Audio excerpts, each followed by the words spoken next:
IR, IL, maintenant IC. D'accord? On peut faire la somme. IR est égal à IC plus IL. D'accord? IR est égal à IC en phaseur toujours plus IL en phaseur. D'accord? Donc IC est égal à IR moins IL. Ici, et donc, IR c'est là, on a trouvé 0,171, la phase c'est moins 74, virgule 0,37. 37 degrés, ça, moins IL. IL c'est là. 8,58 moins 74, 0,36. Bon, ça et ça, 36, 37, c'est quelques poussières, mais sinon, c'est la même chose, hein, d'accord? Il faut tenir compte des erreurs. On a calculé ici via la loi des nœuds, d'accord? Tout à l'heure, on a calculé IR et IL via la formule de la loi d'Ohm. U est égal à RI. V est égal à Z fois IR. Ici, c'est la même chose. V est égal à Z fois IL. On aurait dû calculer aussi via la loi d'Ohm pour trouver IC.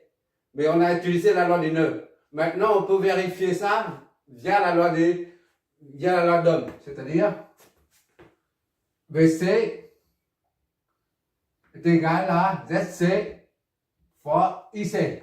D'accord? Comment on a fait? Comme on a fait ici. D'accord? Or, VC est égal à VL. C'est la même chose. VC, c'est VL. VL, c'est IC, déjà. IC est égal à VC sur ZC. D'accord? Or, VC est égal à VL. VL sur ZC. D'accord? Donc, IC, là, on va vérifier si on tombe sur ça. VL, c'est connu.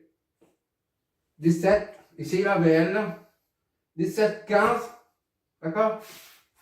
17, 15 et 15,964 comme phase divisé par ZC.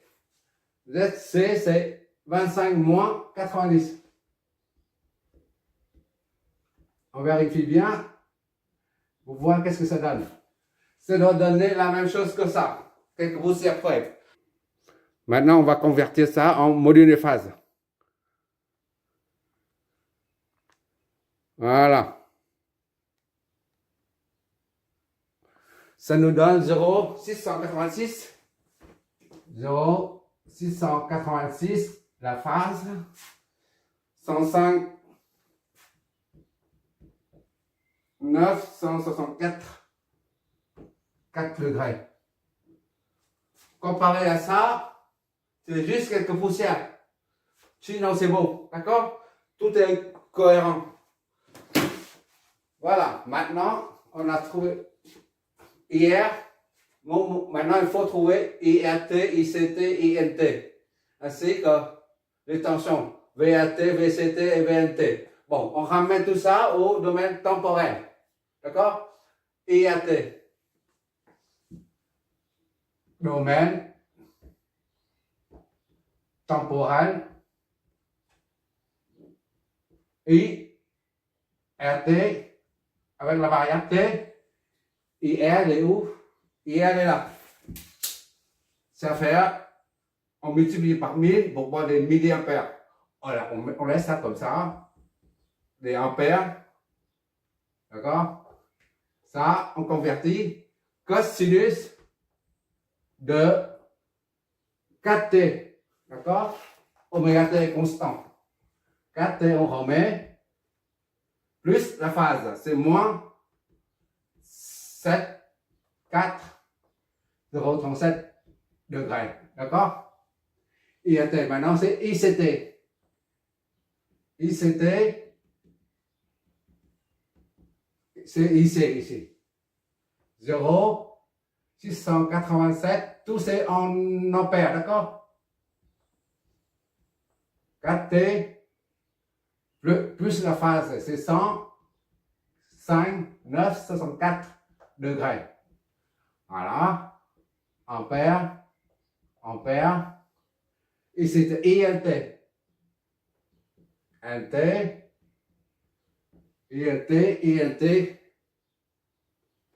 ILT, c'est en haut.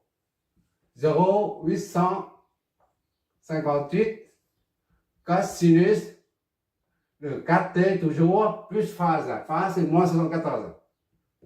14,036 degrés. Ça, c'est en volt. 1 ampère toujours. Et maintenant, attention, VRT.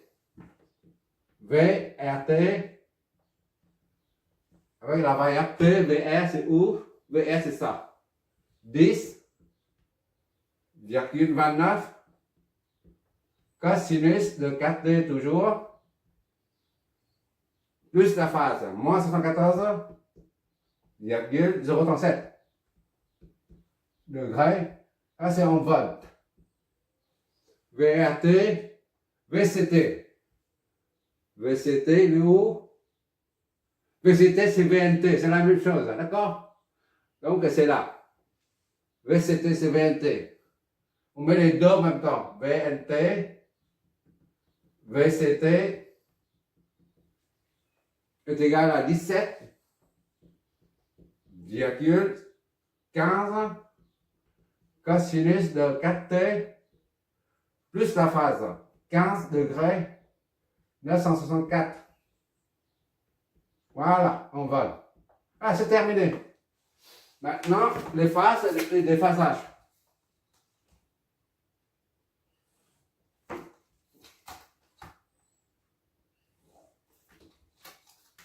Qu'est-ce qu'on nous demande là, en fait? Déphasage. Je ne sais pas si je vois toujours. Ok. Je vois toujours, ok. L'angle le plus petit en valeur algébrique. Plus petit en valeur algébrique, c'est moins 74. D'accord? Moins 74,037, c'est la même chose que ça. Il faut considérer que c'est pareil, parce que les poussières derrière, là, c'est la même chose. Moins 74. Ici, c'est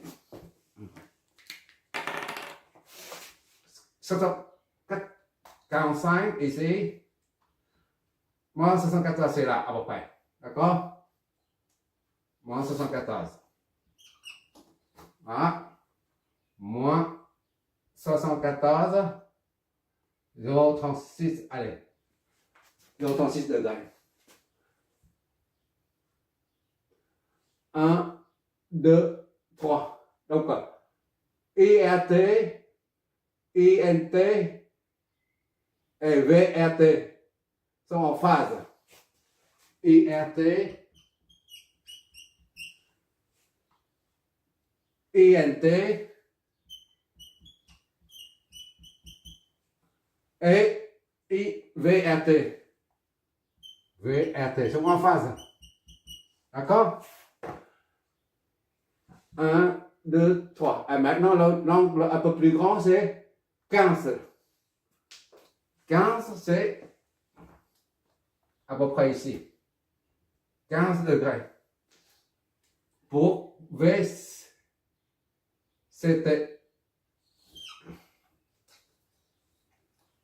VCT. VNT. VNT. D'accord? C'est 15,964 degrés. Voilà. Et après, c'est 105 degrés. 9, c'est pour ICT. IRT, il manque ICT. 115, c'est ici. 90, 115, c'est quelque chose comme ça. Voilà. 115. D'accord, hein? ICT 115, virgule 964 degrés. Ça, c'est ICT. Voilà.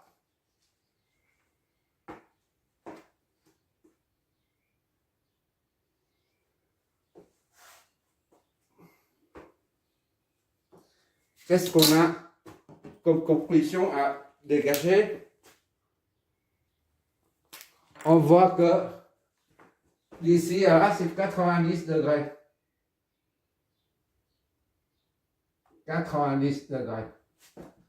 En valeur absolue, moins 74,36 plus 15,964. Et ça donne égal à 90. D'accord? Vérifie. C'est bon, c'est bon.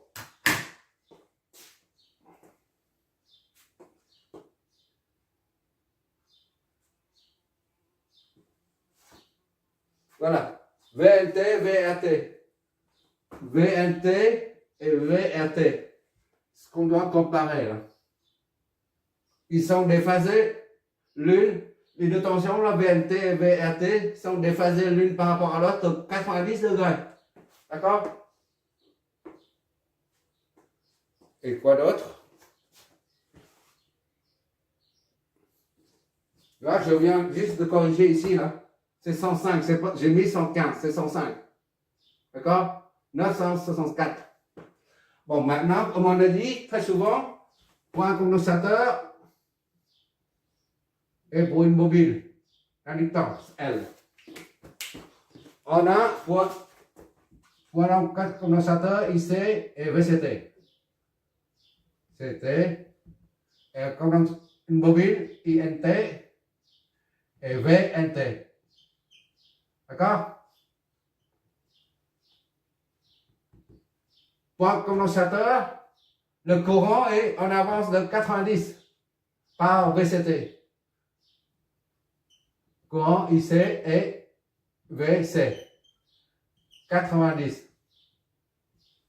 D'accord? Ça, c'est pour le condensateur. Et pour la bobine, c'est l'inverse qui se produit. VNT et VCT et INT. 90.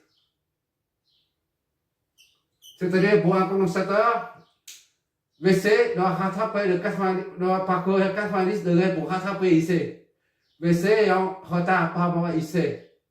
Par contre, pour une bobine d'inductance L, IN doit parcourir 90 degrés pour rattraper VL. IL est en retard. On va vérifier tout ça sur le graphe. Bientôt, je vais m'allonger par terre. ICT, c'est en avant de VC. IC avant de VC, d'accord? IC, VC, VC c'est là. D'accord? On vérifie ici, d'ici à là, il y a 90. 105,964. D'accord? Moins ça. Ça, moins ça. Moins 15,964. Ça donne bien 90. D'accord? Ce qui signifie que le déphasage entre IC et VC correspond donc bien au phénomène physique qui se produit au borne d'un condensateur. La tension est en retard. Tu vois là, pour rattraper IC, VC doit faire 90 degrés. Ici, alors 90. Ce qu'on vient de calculer. D'accord? Et pour un bobine, il y a 90 degrés entre VL et IL. VL, c'est là. IL, c'est là. IL, là. VL ici. Et IL, là. On vérifie entre VL et IL, il y a 90 degrés ou pas. D'accord? Tiens, on a trouvé tout à l'heure. 74,036 plus 15, 964, 64, ça va 90. Et IL, est en retard, là. Il doit parcourir 90 degrés. IL ici, il doit rattraper VL. Il doit parcourir 90 degrés. Donc tout est cohérent, d'accord? J'ai fait exprès de tracer aussi les phaseurs en courant. Sinon, c'est pas demandé. C'est juste VLT, VAT. Voilà, tout est terminé.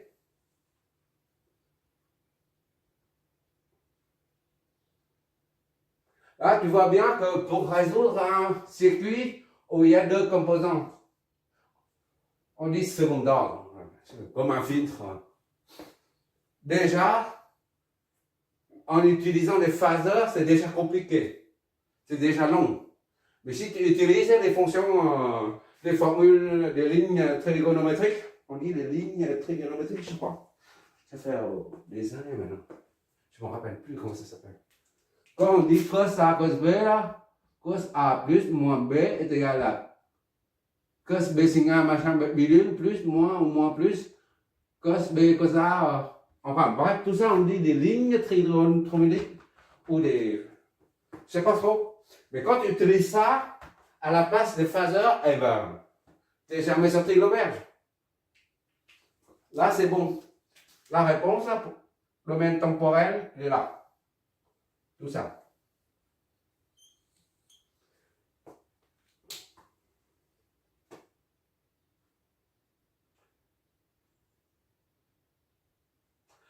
Merci d'avoir regardé. Je vais prendre un peu plus compliqué. On va faire un exercice. On va anticiper un peu pour les filtres.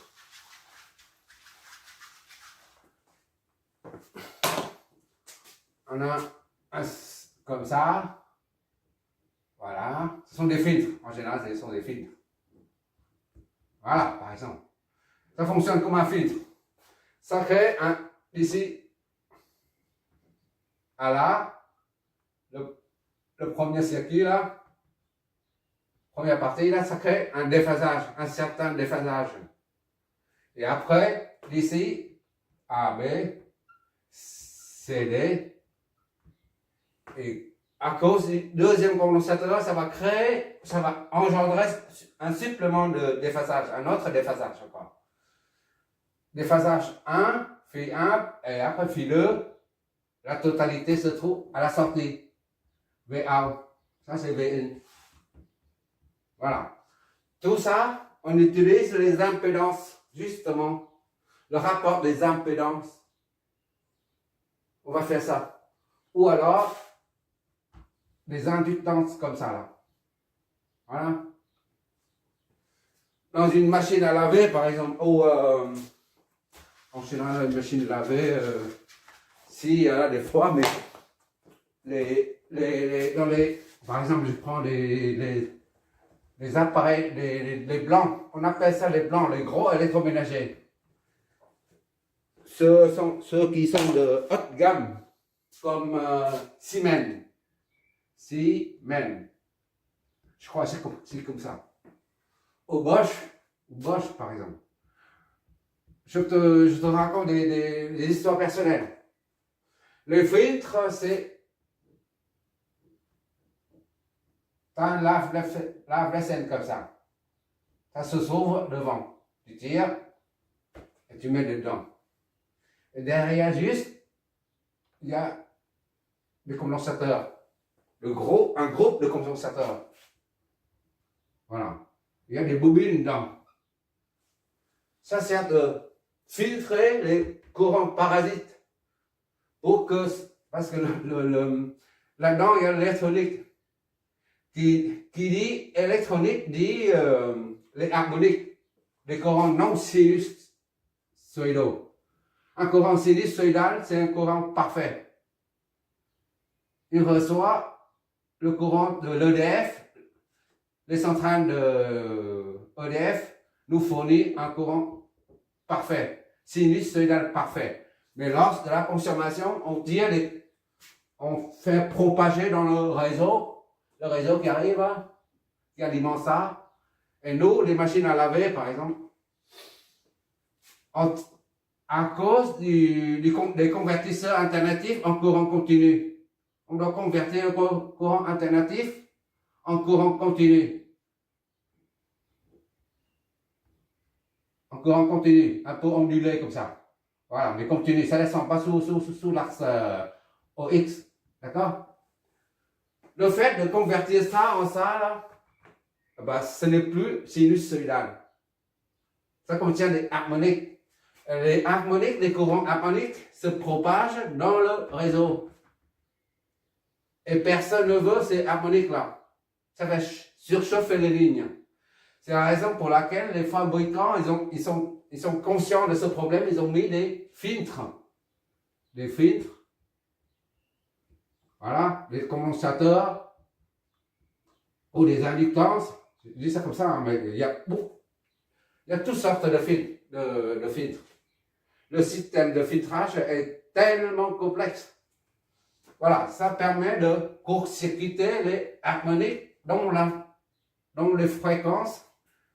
Enfin, on verra ça parce qu'il ne faut pas aller trop loin. Pour l'instant, je parle des circuits de filtrage.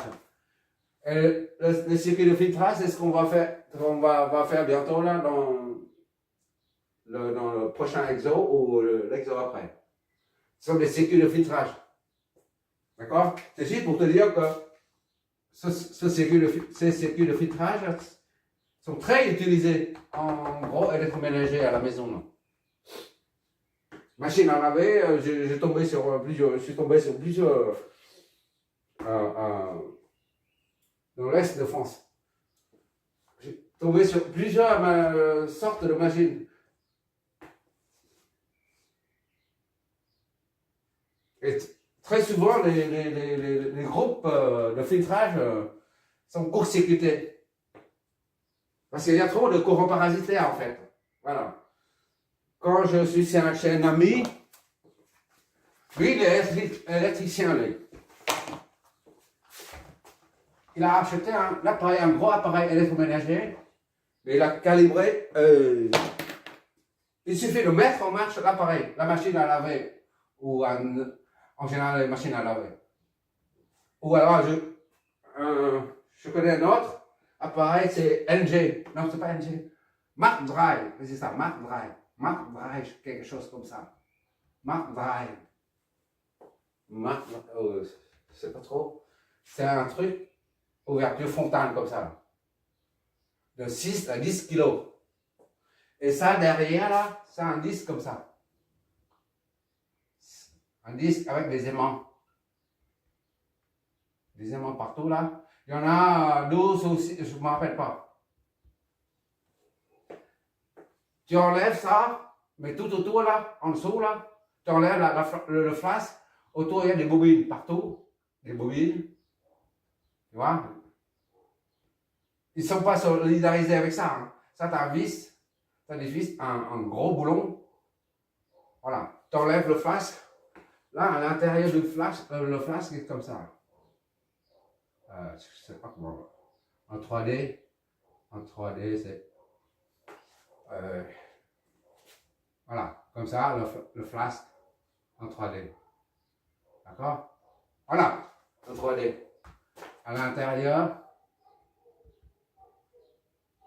tu as un petit bloc. C'est un convertisseur électronique qui convertit le courant sinusoïdal venu de l'EDF et grâce au système de découpage, 3 transistors, il y en a 3. Il y en a 3. Ça, ce genre de machine, Mark Drive, je crois, je me rappelle, j'ai dépanné ça. Il n'y a pas de courant. C'est une machine à laver, le lave-linge, il n'y a pas de courant. C'est comme le TGV. Sur un TGV, il n'y a pas de courant, c'est normal. Le courant ne peut pas supporter une centaine de passagers.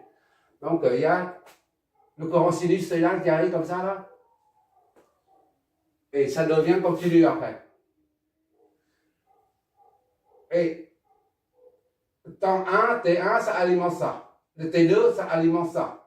Le temps 3, ça alimente le dernier transistor. D'accord? Et chacun est déphasé de son vent. Ce qui fait un courant alternatif devient un courant continu. Et après, on alimente la machine en triphasé. Ça, c'est impressionnant de voir ça. Au démarrage, tu n'entends pas de bruit parce qu'il n'y a pas de moteur. Il n'y a pas de moteur, c'est le champ. Le champ. C'est pour ça qu'il y a un aimant ici. Épaisseur l'aimant, c'est à peu près 5 mm à peu près. C'est gros comme ça, là, en fait. Exactement, c'est ça. Ça fait ça. L'aimant FR. Cette dimension-là. Voilà. Tu en as 12, je crois, quelque chose. Et pourquoi je te parle de ça? Parce que c'est le réseau EDF nous fournit ça. Une sinusoïdale parfaite. Et nous, après, en passant par un pont de diode, on convertit ça en continu. Et le continu, lui, il va alimenter les 3 transistors décalés dans le temps.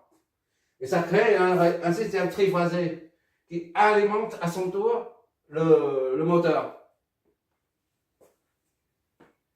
Et le fait que le courant sinusoïdal issu de l'EDF est devenu un courant continu, déjà, ça crée des harmoniques. Ce sont des courants harmoniques. Harmoniques. On verra tout ça. Des harmoniques qui se propagent dans le réseau. Et on dimensionne justement, pour que les harmoniques ne se propagent pas dans le réseau EDF, on dimensionne les filtres, le système, les circuits de filtrage, justement, circuit de filtrage. Je ne sais pas, il faut dimensionner pour savoir, on aura l'occasion de le faire plus tard. Voilà, disons c'est ça. Ouais, voilà. En bref, ça. De pouvoir court-circuiter les harmoniques de rang pair ou impair, peu importe, on verra le moment venu. En général, c'est 3, 5, 9, 11, 13. À partir de 3. Troisième harmonique, cinquième harmonique. Ça, c'est pas 9, je crois. 3, 5, 9, oui, 11, 13. Ces harmoniques-là, on ne peut pas les annuler. Les harmoniques pairs s'annulent, tandis que les harmoniques impaires ne s'annulent pas. Soit ça circule dans les phases, soit ça circule dans le neutre. Et c'est pour ça qu'on les court-circuite en dimensionnant le filtre. Donc la réactance devient nulle à la fréquence de l'harmonique.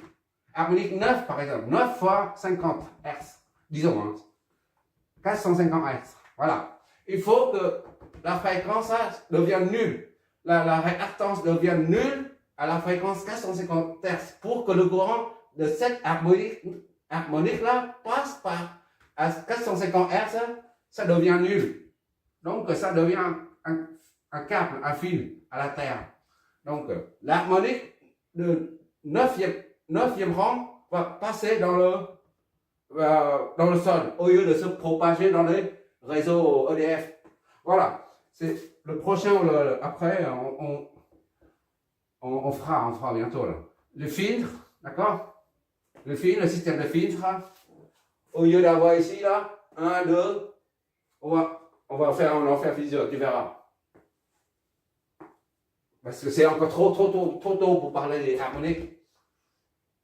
Mais les circuits qu'on va analyser en fréquentiel serviront au filtre, à la résonance. Qui dit filtrage dit résonance. D'accord? Quoi d'autre? Bon, pour l'instant, c'est ça, il ne faut pas aller trop loin. Merci d'avoir regardé, tu regarderas la simulation. J'ai mis que ça et ça, pour VNT et VAT. Parce que sur le simulateur, si tu mets trop, il n'y a pas d'échelle. Hein. Là, attention, j'entends par là que VNT c'est 17, VAT c'est 10 ohms comme amplitude. Alors que tout ça, là, les courants tout petits, 0,5, et bien l'ordinateur, il ne voit pas tout ça. Il dessine des trucs comme ça, tout petit. I, c'est tout petit ici. D'accord? I, ici, là, c'est tout petit. C'est pour ça qu'on ne voit pas. On ne voit pas du tout. C'est pour ça que je simule, je fais une comparaison de phase entre VNT et VRT seulement. Je ne vais pas comparer entre. Le courant est trop petit, on ne voit pas. Sinon, tu as tous les résultats ici. Si tu vois, tu as un simulateur, tu simules chez toi pour voir si ça correspond bien à ce qu'on vient de trouver. Mais tout ce que je vais te montrer sur le simulateur, c'est le déphasage en VNT et VRT. Ainsi que tous les phaseurs, tu verras tous les phaseurs. Ça, si tu veux aussi. Merci d'avoir regardé.